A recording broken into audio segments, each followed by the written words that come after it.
Boa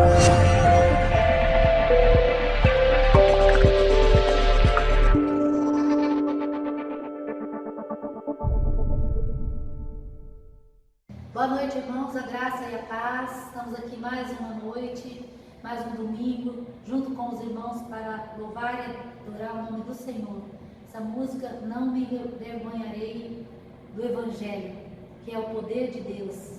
Amém, irmãos? Que você aí na tua casa, nós aqui, possamos adorar o nosso Deus juntos. Louve aí conosco.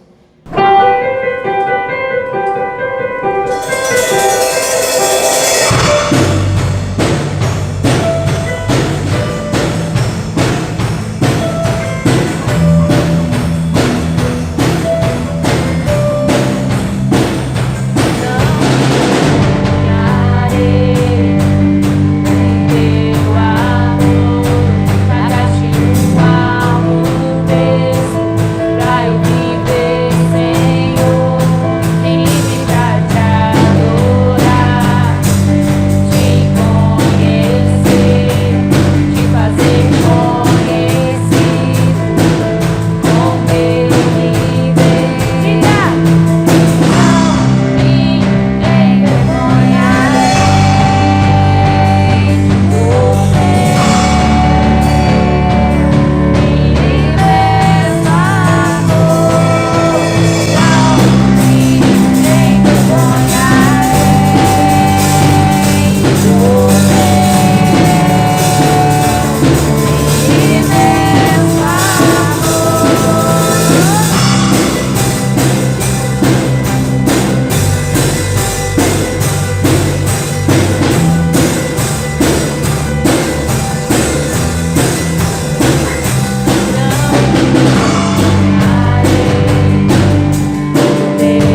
estarmos juntos novamente essa noite para cultuar o nosso Deus, para engrandecer, porque somente Ele é digno de ser cultuado. Então eu convido você a curvar a sua cabeça, vamos orar ao nosso Deus, vamos nos colocar contritos na sua presença para que nós possamos realmente cultuá-lo. Não podemos nos aproximar de Deus, a presença de Deus, com os nossos pecados aflorados. Então é um momento que nós devemos pedir perdão a Ele. Eu convido você a que esteja curvando a sua cabeça para nós orarmos ao nosso Deus nesse momento. Pai amado, nós lhe agradecemos, Senhor, por esse momento que estamos juntos, ó Deus, onde nós podemos ter a oportunidade de mais uma vez poder cultuá-lo, Senhor. Queremos pedir que o Senhor venha receber, ó Deus, todos os atos desse culto, Pai. Receba as nossas orações, ó Deus, receba os nossos louvores e fala conosco, Senhor, através da palavra lida e através da palavra pregada, Pai. Queremos, antes de tudo, Pai, nos colocar na Tua presença, contritos, ó Deus, pedindo perdão pelos nossos pecados, Senhor, para que nós possamos realmente louvar e engrandecer o Seu nome de coração limpo, Pai. Porque a Sua palavra nos diz que bem-aventurados os limpos de coração, porque verão a face de Deus. Muito obrigado, Senhor, por essa oportunidade de estarmos mais uma vez aqui reunidos, ó Pai. Essa é a nossa oração em nome de Jesus. Amém. Convido você a abrir comigo a sua Bíblia, no livro de Salmos. Nós vamos ler o Salmo de número 42. Salmos de número 42. Faz parte do segunda repartição aí, né? Segunda parte do livro 2 de Salmos, que vai do Salmos 42 até o 72. E é um salmo dos filhos de Corá, né? Falando sobre a alma que anela por Deus. Provavelmente você já deve ter lido esse salmo, mas eu creio que hoje é bem pertinente nós lermos para que tenha muito a ver com o que iremos falar no momento da pregação. Como suspira a corça pelos correntes das águas, assim por ti, ó Deus, suspira a minha alma. A minha alma tem sede de Deus, do Deus vivo. Quando irei e me verei perante a face de Deus? As minhas lágrimas têm sido meu alimento dia e noite, enquanto me dizem continuamente: o teu Deus, onde estás? Lembro-me dessas coisas, dentro de mim me derrama a alma. E como passava eu com a multidão de povo e os guiava em procissão à casa de Deus, entre gritos de alegria e louvor.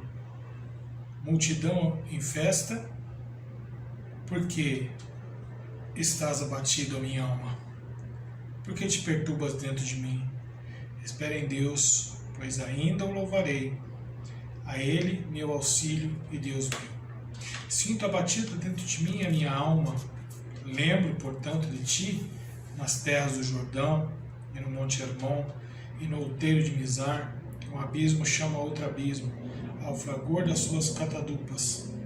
Todas as suas ondas e vagas passarão sobre mim. Contudo, o Senhor, durante o dia, me concede a sua misericórdia, e à noite comigo está o seu cântico, uma oração ao Deus da minha vida. Digo a Deus, minha rocha, por que te olvidastes de mim? Por que hei de andar eu lamentando sobre a opressão dos meus inimigos? Esmigalham-se-me os ossos, quando os meus adversários me insultam dizendo e dizendo: teu Deus, onde está? Por que está abatida a minha alma? Por que te perturbas dentro de mim? Espera em Deus, pois ainda o louvarei, a Ele, meu auxílio e Deus meu. Salmo maravilhoso, onde o salmista aqui, né, os filhos de Corá, declamam aqui que estão com a alma sedente de Deus. O versículo 2 diz: minha alma tem sede de Deus, do Deus vivo. Quando irei e me verei perante a face de Deus? Lembra que no Salmo de número 11, que nós falamos a semana passada, tem uma passagem dele que diz algo sobre estar na presença de Deus, né? o capítulo 11, melhor, o Salmo de número 11, que nós lemos na semana passada, né? O último versículo dele diz assim: porque o Senhor é justo e Ele ama a justiça, os retos lhe contemplarão a face. O salmista aqui então está fazendo essa pergunta, né? Quando irei e me verei perante a face de Deus? E ele também diz no versículo de número 3: as minhas lágrimas têm sido meu alimento dia e noite, enquanto me dizem continuamente: o teu Deus onde está? As minhas lágrimas têm sido meu alimento dia e noite. O salmista aqui declamando que por passar por dificuldades, muitas vezes o que lhe alimenta são as próprias lágrimas, né? E na nossa vida também não é diferente, né? Muitas vezes nós também nos vemos aí entre lágrimas, as lágrimas servindo de alimento para nós, às vezes de dia e de noite. Então, como nós sempre fazemos, meus irmãos, depois de nós lermos o texto da nossa liturgia, nós vamos louvar ao nosso Deus, porque Ele é o único que deve ser louvado, porque o nosso coração se alegra em louvar ao nosso Deus. Então eu convido você para que, juntamente com o Gedales, que irá cantar aí provavelmente 2 cânticos, que você esteja louvando esse Deus, mas de todo o seu coração. Talvez você tenha sentido o gosto das suas lágrimas, mas isso não é motivo para a gente não louvar o nosso Deus, né? Porque o salmista aqui, ele tinha uma alma que anelava por Deus, e ele com certeza louvava esse Deus, e ele no capítulo 5, fazendo uma pergunta para ele mesmo, né? Por que está abatida a minha alma? Por que perturbas dentro de mim? Espera em Deus, pois ainda o louvarei, e Ele é meu auxílio e Deus meu. Então, ele está dizendo, e eu o louvarei. Então, que nós possamos louvar esse Deus maravilhoso, né? Juntamente com os Gedales. Depois, em seguida, como sempre fazemos, iremos partir então para a nossa meditação dessa noite, tá? Então vamos aí acompanhar o louvor, cante conosco, né? E que nós possamos realmente louvar e engrandecer esse Deus. Então, daqui a pouco a gente parte então para a nossa parte principal do culto, não que as demais sejam desnecessárias, mas é o momento da nossa pregação da palavra, é o momento central do culto reformado. Que Deus nos abençoe e aceite aí os nossos louvores, juntamente com o grupo Gedales.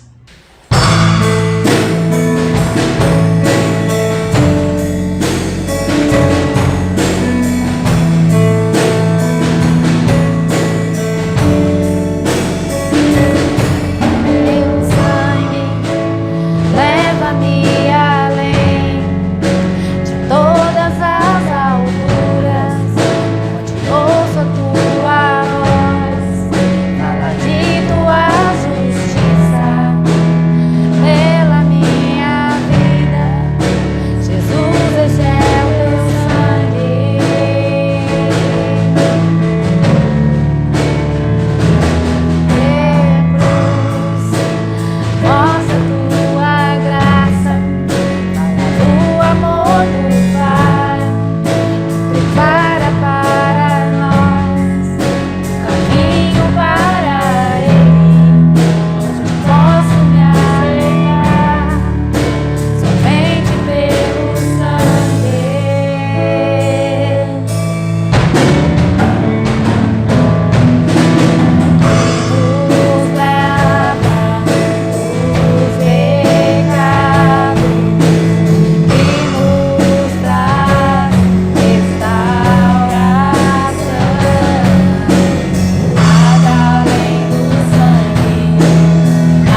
Estamos de volta, meus irmãos. Agora já temos louvado nosso Deus com o grupo Gedales, esses hinos maravilhosos que cantamos, que muito edifica a nossa alma, né?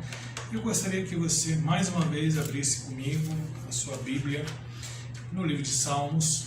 Inclusive hoje a gente vai navegar mais uma vez em cima de alguns salmos, tá? Eu tenho pregado muito em cima de salmos porque eu acho que o momento em que estamos vivendo é um momento muito pertinente para nós ouvirmos os salmos, né? Meditarmos nele, né? E hoje nós vamos meditar em cima do Salmo de número 56, nós vamos ler, tá? Depois nós então iremos meditar no que a palavra de Deus tem preparado para nós nessa noite. E o texto que iremos ler, só contextualizando o texto que iremos ler, tá? O Salmo de número 56, esse é um salmo que foi escrito por Davi quando ele estava fugindo de Saul, seu sogro, né? No momento em que ele estava ali sendo perseguido de morte por Saul, então ele foge. E por incrível que pareça, meus irmãos, se vocês quiserem ver lá o contexto como um todo, né, desse salmo, vai lá para a primeira livro de Samuel e procure lá esse texto. Você vai ver que é um momento em que Davi ele se faz até de louco, porque quando ele foge de Saul, ele foge para um lugar que talvez ele tenha saído do fogo, da frigideira para o lado do fogo, porque ele vai para a terra de Gate, né? O que era a terra de Gate? A terra de Gate é a terra dos filisteus, onde tinha o grande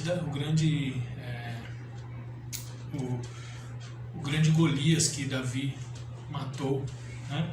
Veja que ele foge das garras de Saul, seu sogro, por causa de inveja e muitas coisas que aconteceram, e ele vai então para a cidade aonde ele havia matado o principal herói da cidade, que era Golias. Então, quando ele se viu nesse lugar, ele se fez de louco. O texto lá vai dizer que ele se fez de louco. Dê uma lida lá depois, em 1 Samuel. Você vai ver que Deus o livra nesse momento. Então, ele escreve exatamente esse salmo depois que ele passa, então, por esse momento de muita dificuldade, né? Um momento muito difícil para Davi, e ele então escreve esse salmo maravilhoso. O próprio texto aí, se você tem a sua Bíblia revista e corrigida, revista e atualizada, melhor dizendo, você vai ver que tem um texto em negrito, que é conforto na perseguição. Depois tem um breve relato, quando diz que ao mestre de canto, segundo a melodia, a pomba dos terebintinos distantes, hino de Davi quando os filisteus o prenderam em Gate. Estava preso no poder dos filisteus ao ponto de ser morto. E ele nos diz assim: tem misericórdia de mim, ó Deus, porque o homem procura ferir-me e me oprime pelejando todo dia. Os que me espreitam continuamente querem ferir-me, são muitos os que atrevidamente me combatem. E me vindo temor, hei de confiar em ti. Em Deus, cuja palavra eu exalto, neste Deus ponho a minha confiança e nada temerei. Que me pode fazer um mortal? Todo dia torcem as minhas palavras, os meus pensamentos são todos contra mim, para o mal. Ajuntam-se, escondem-se, espionam os meus passos, aguardando a hora de me darem o cabo da vida. Dá-lhes a retribuição segundo a sua iniquidade. Derriba os povos, ó Deus, na tua ira. Contastes os meus passos quando sofri perseguições. Recolhestes as minhas lágrimas no teu odre. Não estão elas escritas no teu livro? No dia em que eu invocar, baterão em retirada os meus inimigos. Bem sei isto, que Deus é por mim. Em Deus, cuja palavra eu louvo, no Senhor, cuja palavra eu louvo, neste Deus põe a minha confiança e nada temerei. Que me podes fazer o homem? Os votos que fiz eu manterei, ó Deus. Render-te-ei ações de graça, pois da morte me livraste a alma.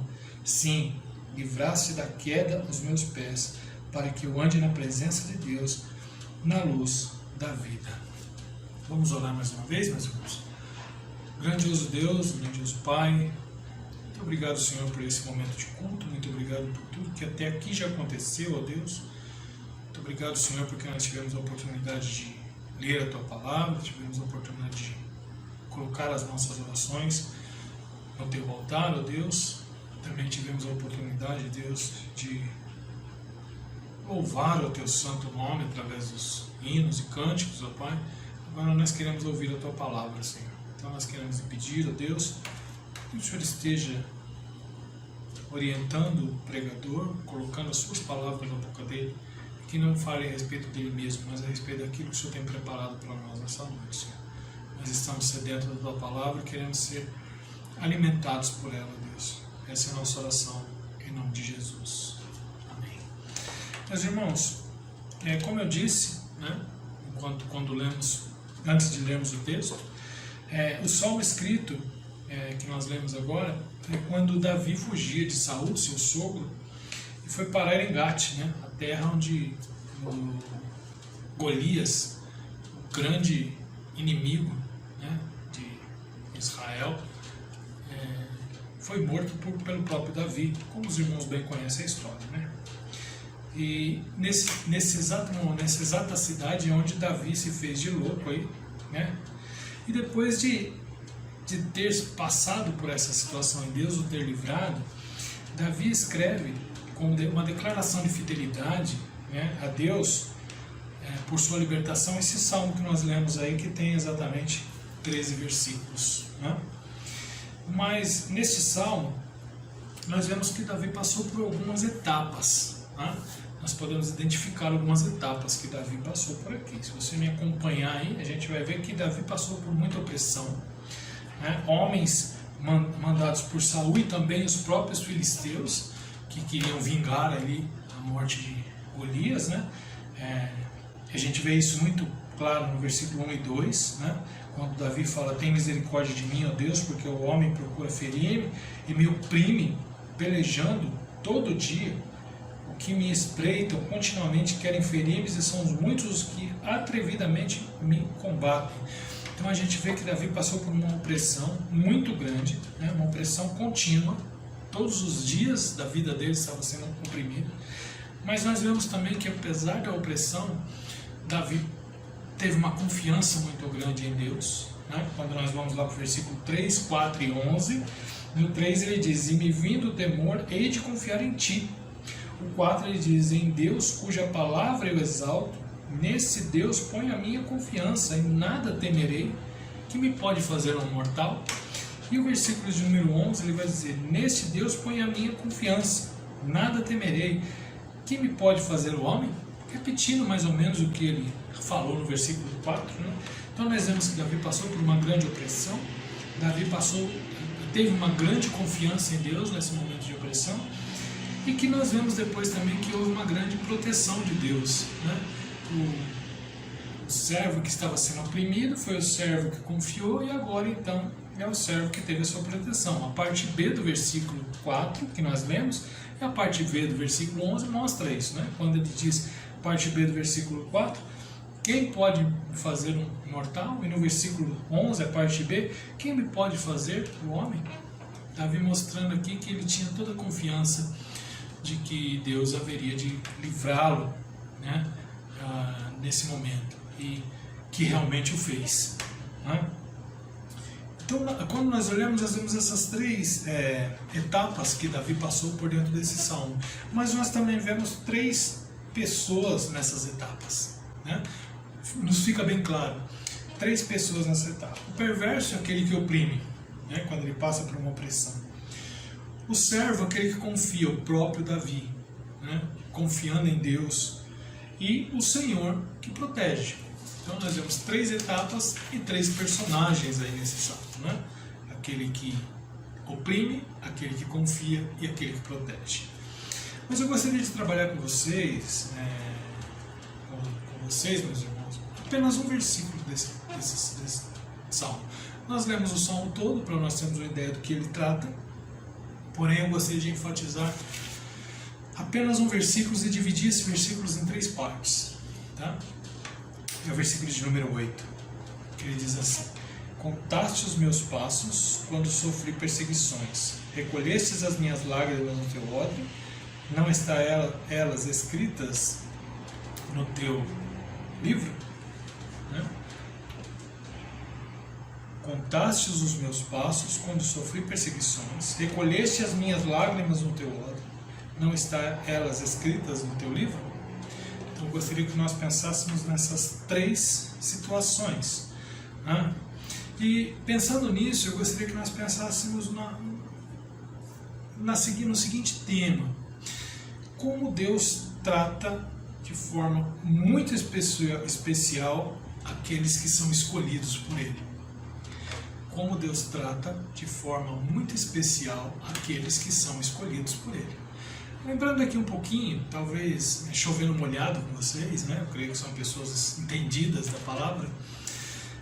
Nós temos que entender que Davi foi escolhido por Deus. Lembra o momento em que mandou o profeta lá na casa de Jessé para que escolhesse um de seus filhos para ser rei de Israel, né? E passaram vários dos filhos lá, alguns com porte físico que chamava atenção, mas Deus sempre falando ao profeta: não olhe com os seus olhos, eu olho de forma diferente. E sabemos que o escolhido foi Davi. Então, por isso que o tema que eu estou dizendo hoje para vocês, que eu gostaria que nós deixássemos bem claro aqui, é como Deus trata de forma muito especial os escolhidos.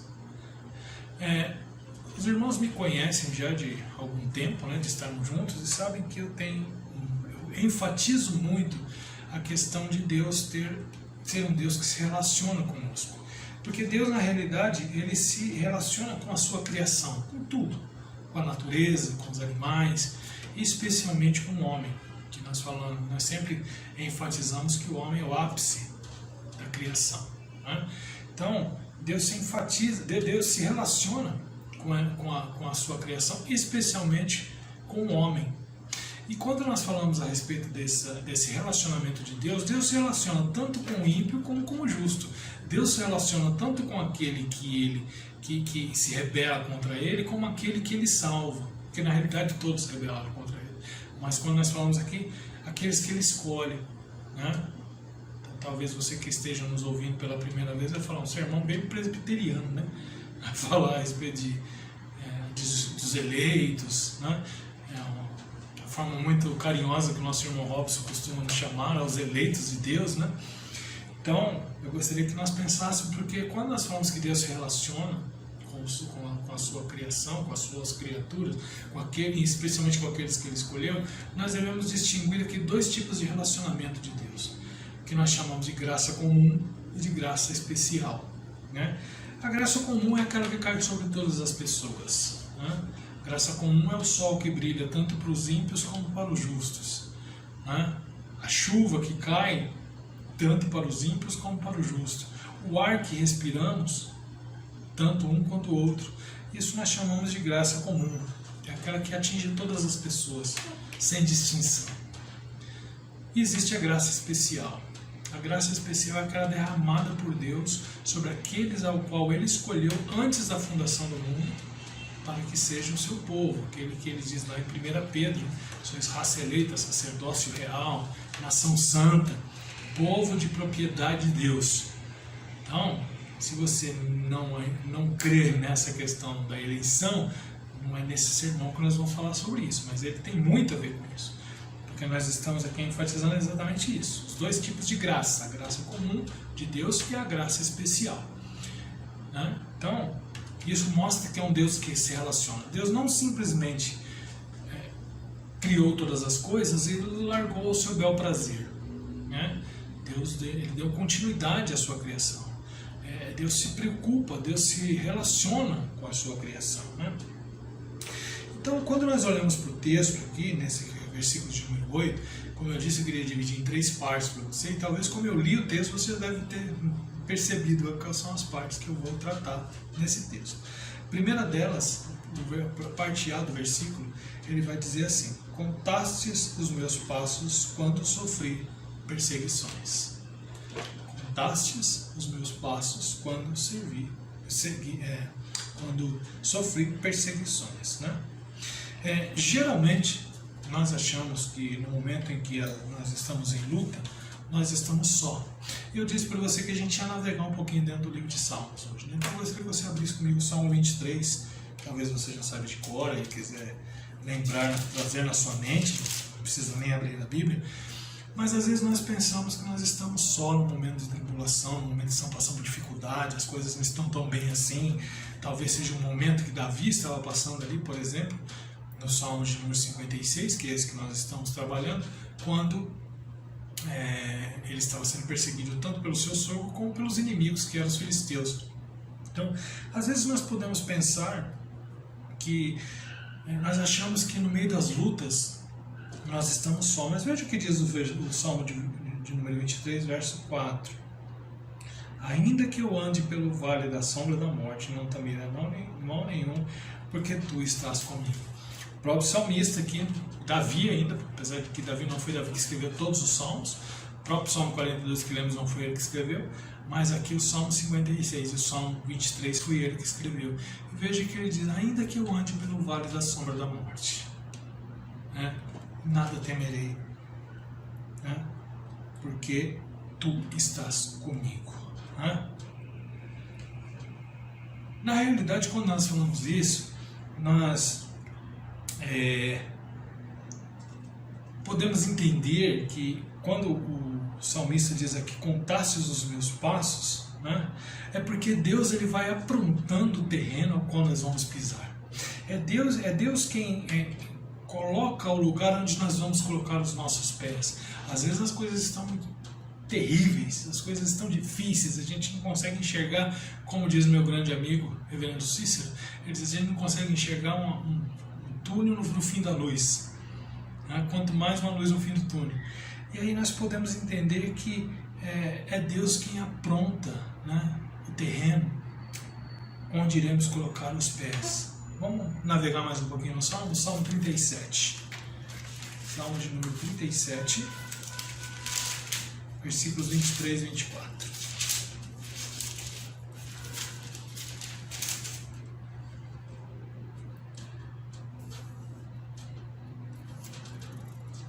Veja o que diz o salmista aqui, mais uma vez Davi, quando ele fala sobre a temporária a felicidade dos perversos. Ele diz assim, versículo de número 23, o Senhor firma os passos do homem bom, e no seu caminho se compraz. Se cair, não ficará prostrado, porque o Senhor o segura pela mão.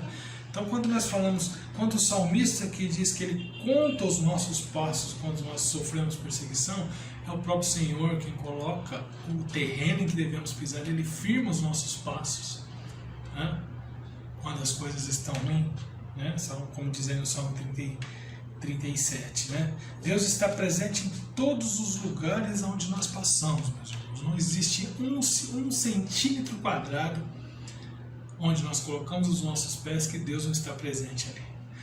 Isso você pode ter certeza. No momento da sua tribulação, na hora que você está andando, Deus está ali, calçando os seus pés.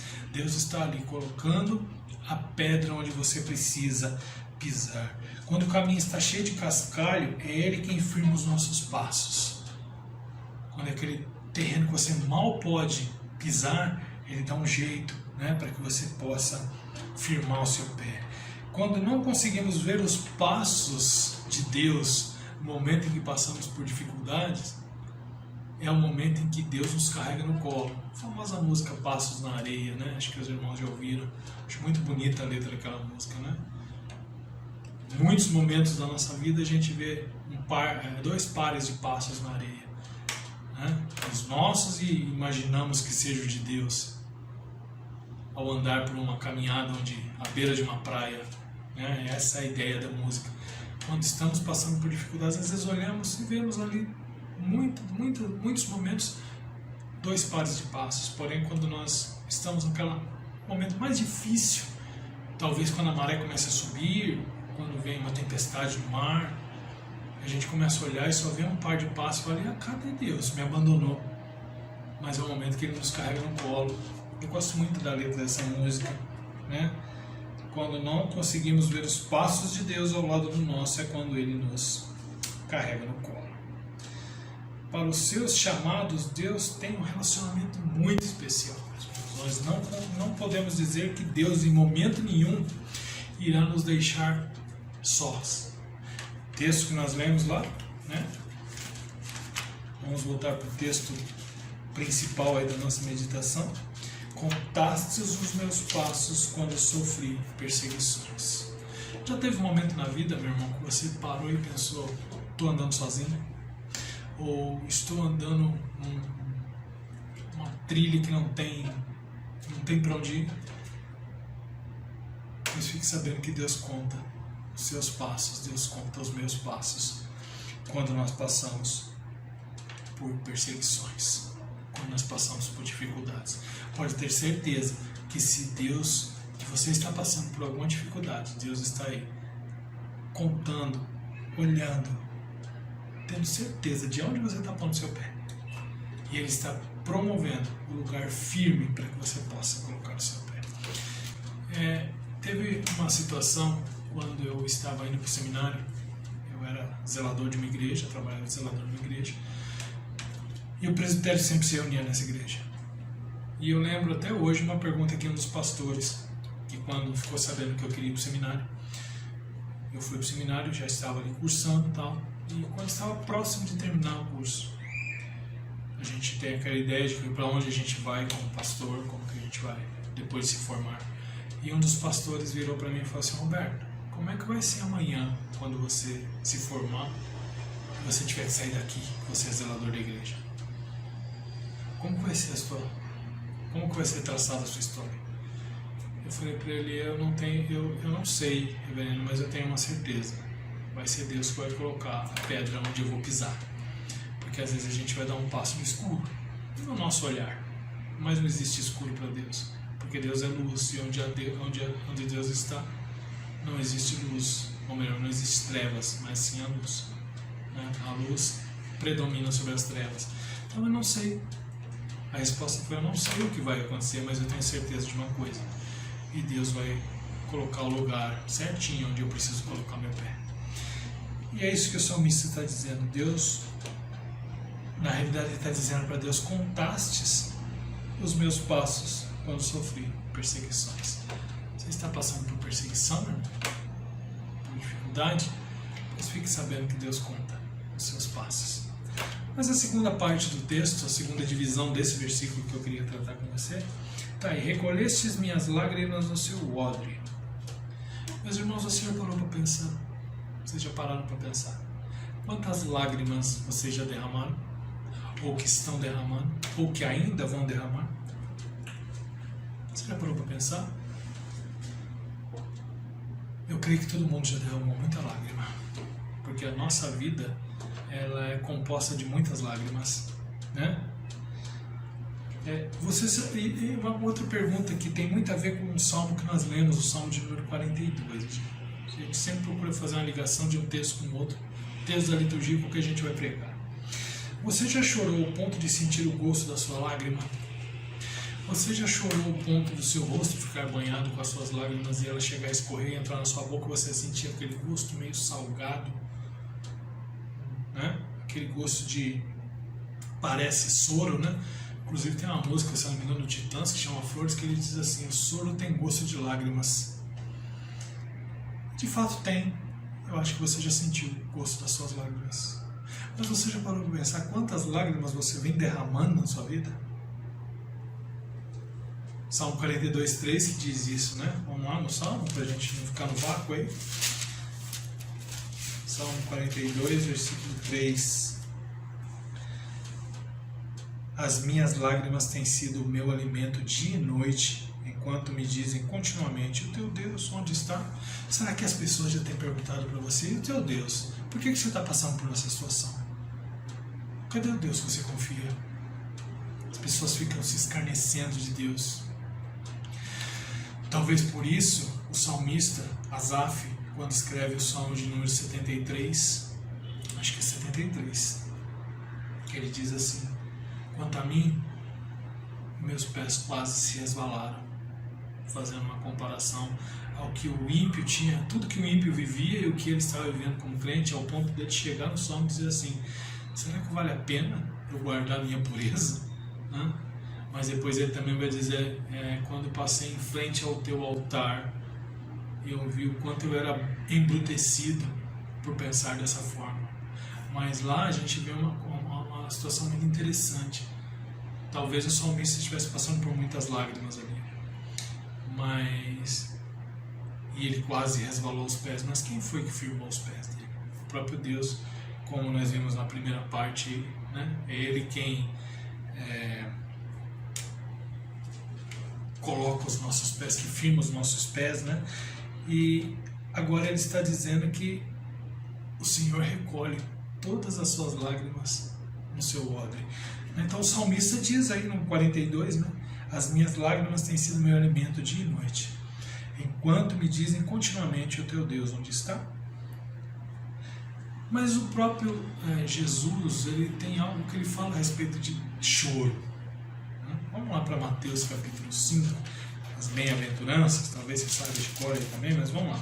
Mateus capítulo 5, verso de número 4. Bem-aventurados que choram, porque serão consolados.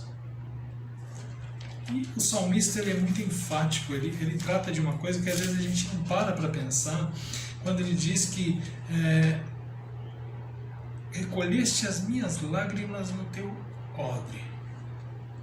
O salmista afirma aqui que Deus não perdeu uma lágrima sequer, minha e sua. Por mais que tenha sido poucas lágrimas, ou que tenha sido um turbilhão de lágrimas, ao ponto de ela escorrer pelo seu rosto e você sentir o gosto da sua lágrima, o gosto salgado, como se fosse soro. Né? E acho que tem até uma certa lógica, porque que a lágrima é salgada como soro. O soro vem no momento que a gente está se desidratando, né? A ideia é fazer aquele soro caseiro com açúcar e sal, aquela composição, para que você seja reidratado. E o que o salmista no 42 está dizendo é que as lágrimas serviam como alimento. Né? Veja como a palavra de Deus é interessante. Né? O Salmo afirma que Deus não perdeu nenhuma de suas lágrimas. As lágrimas que você derramou, talvez por causa dos seus filhos, porque talvez estejam afastados da igreja, ou por uma situação diferente, talvez tenha saído de casa. As lágrimas que você derramou, talvez por uma perseguição, que era o caso de Davi. As lágrimas que de repente você derramou por causa de uma traição. As lágrimas que você derramou por causa de uma enfermidade. As lágrimas que você derramou por causa da ansiedade. As lágrimas que você derrama pelos seus pecados. A palavra de Deus está dizendo aqui que Deus recolhe todas as nossas lágrimas no seu odre. E o que viria a ser recolher as lágrimas nos odres de Deus? O que seriam esses odres de Deus? Os odres de Deus é a sua infinita memória. Deus sabe de todas as dificuldades que nós passamos, de cada lágrima que foi derramada. E Ele guarda uma por uma dentro do seu odre. Deus guarda isso na sua infinita memória. A única coisa que Deus não guarda de nós na sua memória, e você vai confirmar comigo aqui em mais um salmo, são os nossos pecados. E é interessante que tem gente que pede perdão pelos pecados e continua sofrendo por causa deles. Continua, como eu costumo dizer, pessoas que vivem numa gaiola, preso dentro de uma gaiola com a porta aberta. Porque veja o que diz o Salmo de número 103. Como é bom, né, a gente navegando os Salmos aí, compartilhando e confirmando o que a palavra de Deus nos diz, né? Salmo de número 103, versículo 12. Quanto dista o Oriente do Ocidente, assim afasta de nós as nossas transgressões. Os nossos pecados, as nossas transgressões confessadas a Deus, Deus não guarda mais na sua memória. É como se Ele passasse uma borracha, que não existe mais para Ele. Porém, as nossas lágrimas, Ele guarda uma a uma. E talvez Ele coloque um nome em cada uma delas. Isso aqui o Roberto chorou por causa disso. Essa o Roberto chorou por causa disso. Essa o Roberto chorou por causa disso. E essa aqui o Roberto vai chorar ainda por causa disso. Né? Ele coloca todas as lágrimas no seu odre. Ele coleciona nossas lágrimas, né, pois se compadece de nós. Ele coleciona as nossas lágrimas porque ela conta a história da nossa santificação. A lágrima tem um sentido muito interessante, o choro tem um sentido muito pertinente na Bíblia, muito importante na Bíblia, né? Como nós já dizemos aqui, Mateus 5,4 vai dizer sobre, né, o bem-aventurados que choram, porque serão consolados. Né? Se não tiver choro, não tem consolo. É aquele velho ditado que se não tiver luta, não tem vitória. Né? O choro tem um sentido muito especial para Deus.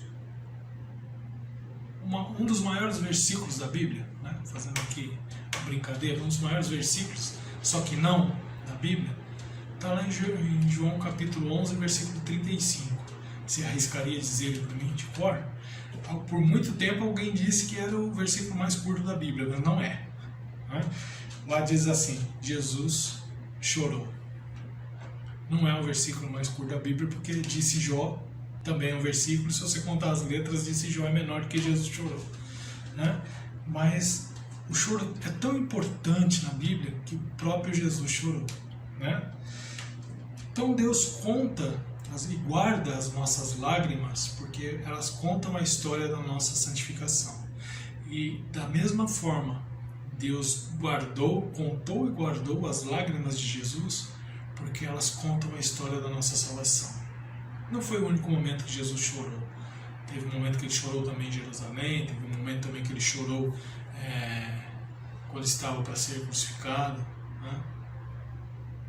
Mas o momento que ele chorou ali, no caso da morte de Lázaro, Jesus chorou mostrando a sua humanidade, porque ele viu o que o pecado faz com a vida do homem.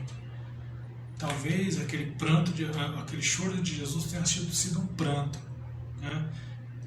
Eu já ouvi alguns pregadores dizendo que talvez aquele choro de Jesus é como se fosse um uivo de um lobo no meio da floresta, porque viu o que o pecado é capaz de fazer com a gente, o que o pecado é capaz de fazer com a humanidade. Mas Jesus chorou. Todas as vezes que Jesus chorou, Deus guardou suas lágrimas porque elas contam a história da nossa salvação. Veja que interessante, meus irmãos. Né? Existe um ditado que diz que o homem não chora. É o ditado mais besta que eu já vi na face da terra. E os machos dizem: não, o homem não chora. Se o homem não chora, porque é que Jesus chorou. Como eu disse, Deus tem um relacionamento com seus eleitos, com seus escolhidos. E Ele coleciona suas lágrimas, não descarta, e no momento certo os consola. Porque o nosso choro para Deus é algo muito importante. Porque mostra nossas angústias, mostra as nossas dificuldades. E Deus com certeza vai suprir cada uma delas.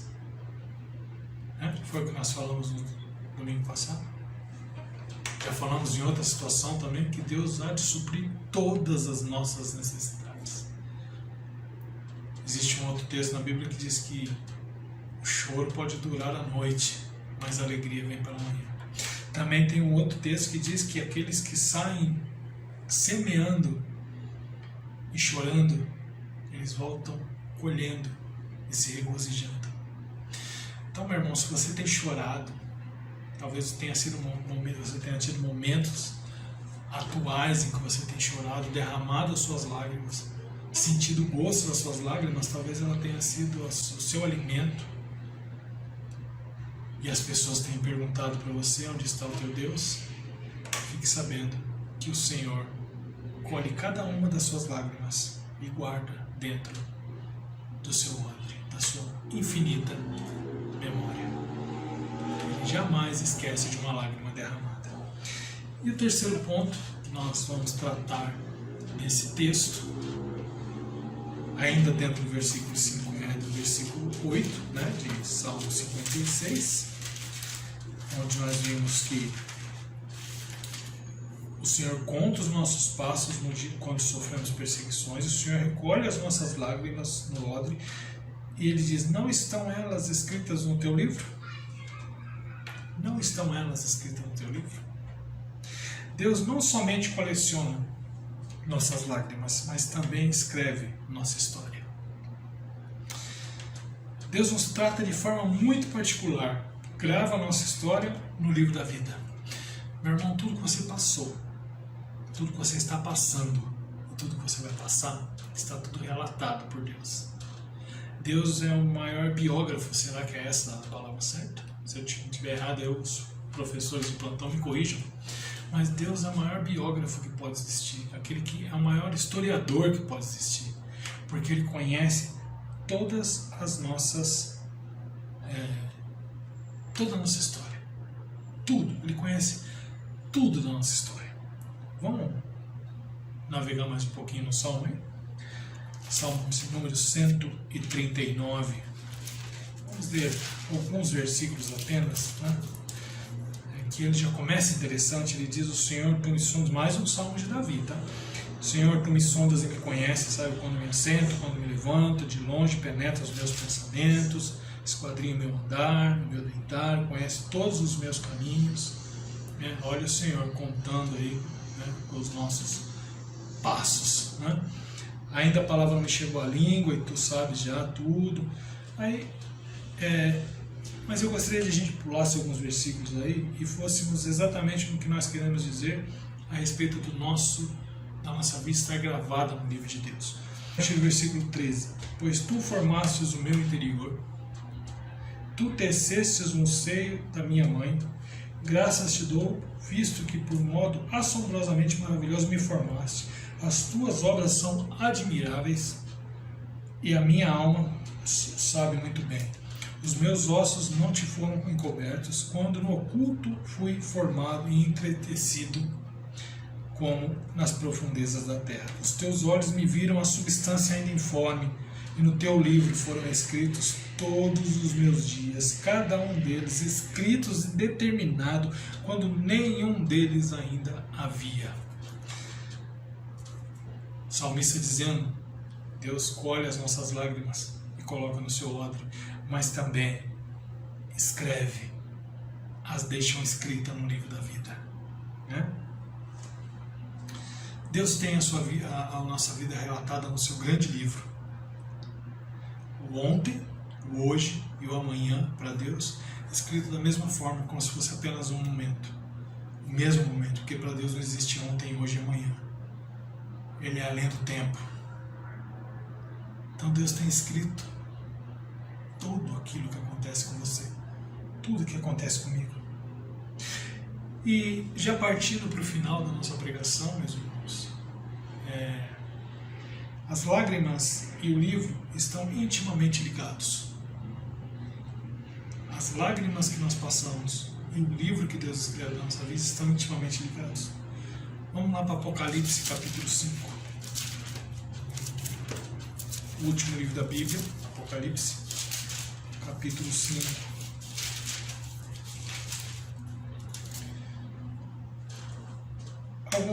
Alguns versículos aí. Vi na mão direita daquele que estava sentado no trono um livro, escrito por dentro e por fora, de todo selado com 7 selos. Vi também um anjo forte que proclamava em grande voz quem é digno de abrir o livro e de lhe desatar os selos. Ora, nem no céu, nem na terra, nem debaixo da terra, ninguém podia abrir o livro, nem mesmo olhar para ele. E eu chorava muito, porque ninguém foi achado digno de abrir o livro, nem mesmo de olhar para ele. Todavia um dos anciãos me disse: não chores, eis que o leão da tribo de Judá, a raiz de Davi, venceu para abrir o livro e os 7 selos. Então vi no meio do trono e dos 4 seres viventes, e entre os anciãos de pé, um cordeiro, como tendo sido morto. Ele tinha 7 chifres, bem como 7 olhos, que são 7 espíritos de Deus enviados por toda a terra. Veio, pois, e tomou o livro da mão direita daquele que estava sentado no trono.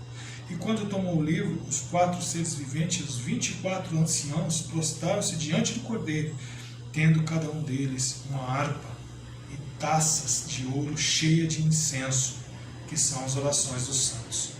e entoavam no cântico dizendo: digno és de tomar o livro e de abrir os selos, porque foste morto e com o teu sangue compraste para Deus os que procedem da tribo, de toda tribo, língua, povo e nação.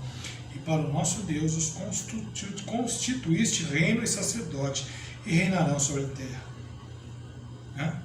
Então veja que nós temos aqui, vamos até aqui apenas, veja que nós temos aqui um relato de João, de uma visão que João teve, falando a respeito desse livro, que é escrito por Deus. E houve choro da parte dele, porque ninguém era digno de abrir esse livro. Mas o texto nos narra que teve um que foi digno de abrir esse livro, que foi um cordeiro, dizendo aqui a respeito de Cristo. Né? Que ele diz aqui que ele entregou o seu sangue, morreu em nosso lugar, para que ele pudesse abrir esse livro e ler esse livro, escrito por Deus. As lágrimas e o livro estão intimamente ligados. O único que pode abrir este livro é Cristo. É o único que pode abrir esse livro, onde está escrita a minha história e a sua história. E ali vai ter todas as nossas lágrimas narradas e todos os nossos passos também colhidos por Deus. Eu não sei qual tem sido, meu irmão, o motivo do seu choro, mas com certeza você deve ter chorado por algum motivo. Mas para nós é muito gratificante saber que o nosso choro não é em vão, que as nossas dificuldades não ficam largadas ao relento, mas que Deus zela por todas elas. Isso Ele faz por aqueles que foram escolhidos por Ele, por aqueles que foram selados com o sangue do Cordeiro. E se você ainda não tomou essa decisão por Jesus Cristo, para onde tem ido as suas lágrimas? Qual o sentido do seu choro? Porque as lágrimas serão enxugadas. O próprio Jesus diz que haverá um lugar onde não haverá mais lágrimas, nem ranger de dentes. Todas as lágrimas serão enxugadas. E assim como nós dissemos no início da nossa pregação, porque o texto que nós lemos, a perícope que nós meditamos, nos mostra que existem 3 momentos na nossa vida. O momento da opressão, o ímpio oprime. O momento da confiança, o servo confia. E o momento da proteção, onde Deus protege. Podemos até dizer como salmista que as nossas lágrimas têm sido como um alimento para nós. Porém, nós devemos ter a certeza de que Deus tem guardado todas elas, todas as lágrimas, para que Ele possa depois, no momento certo, nos dar o consolo de todas elas. Portanto, meu irmão, se você tem algo a chorar para Deus, chore. Derrame muitas lágrimas, porque todas elas derramam o odre de Deus. E lá Ele terá o devido consolo para cada uma delas. Que Deus abençoe sua vida, meu irmão. Que Deus abençoe a minha vida. Que Deus nos abençoe.